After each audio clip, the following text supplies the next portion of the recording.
How the Eiffel Tower was sold. Twice. Have you ever thought that an iconic symbol of Paris, like the Eiffel Tower, could be sold for the price of scrap metal? No, this isn't a movie plot. It's real. Paris, the 1920s. The City of Lights was shining in all its glory, filled with elegance, culture, and innovation. The Eiffel Tower stood as a proud symbol of France, attracting visitors from all over the world. But behind the glamour, a brilliant scam was about to unfold. Picture a man standing in the shadows, preparing an extraordinary con, one so bold it would go down in history. One man, one daring plan, and the Eiffel Tower sold not once, but twice. How was this possible? Let's uncover the full story. Victor Lustig, the master con man. Meet Victor Lustig, a sharply dressed man with a confident smirk, known as one of history's greatest con artists. Born in 1890 in Austria-Hungary, Lustig wasn't just any criminal. He was a master manipulator, capable of deceiving even the smartest businessmen and government officials. He spoke 5 languages fluently, carried himself like true aristocracy, and had a rare ability to make people trust him completely. His scams were never simple.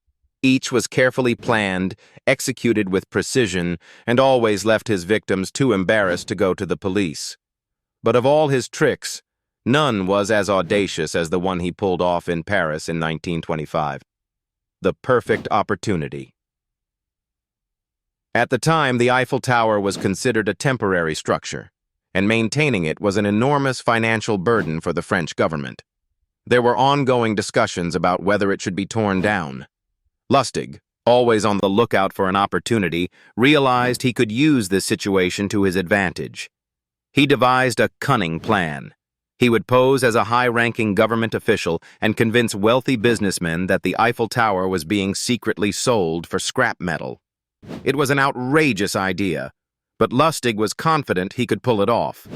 Armed with fake documents, an expensive suit, and an air of absolute authority, he set his plan into motion. The grand scam. Inside an exclusive Parisian hotel, Lustig invited 6 of the most prominent scrap metal dealers to a secret meeting. He presented himself as a government representative, explaining that the Eiffel Tower was too costly to maintain and would soon be dismantled. The sale, he claimed, had to be conducted in complete secrecy to avoid public outrage.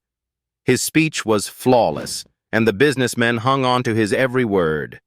Among them was André Poisson, a businessman eager to make a name for himself. He saw this as the opportunity of a lifetime. Lustig, sensing Poisson's eagerness, responded with well-calculated confidence. He gave Poisson exactly what he needed to hear. In the end, Poisson took the bait. He handed over a large sum of money, believing he had just secured the most valuable deal of his career. By the time he realized he had been tricked, Lustig was already gone, vanishing with the money before anyone could react. The scheme repeated. For most criminals, pulling off such an audacious scam once would be enough. But not for Lustig. A few months later, after laying low to avoid suspicion, he returned to Paris and tried the same scheme again. This time, he carefully selected a new group of scrap metal dealers and repeated his act with the same level of confidence and persuasion. Just like before, one businessman took the bait and handed over a fortune, believing he had secured the rights to dismantle the Eiffel Tower.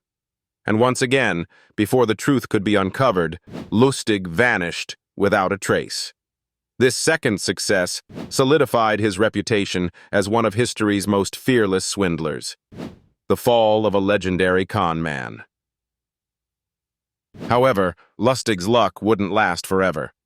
Despite his ability to outsmart authorities time and time again, he eventually met his downfall, not in Paris, but in the United States. This time, Lustig had moved on to another scam, counterfeiting money on a large scale. The U.S. Secret Service spent years tracking him, determined to put an end to his fraudulent activities.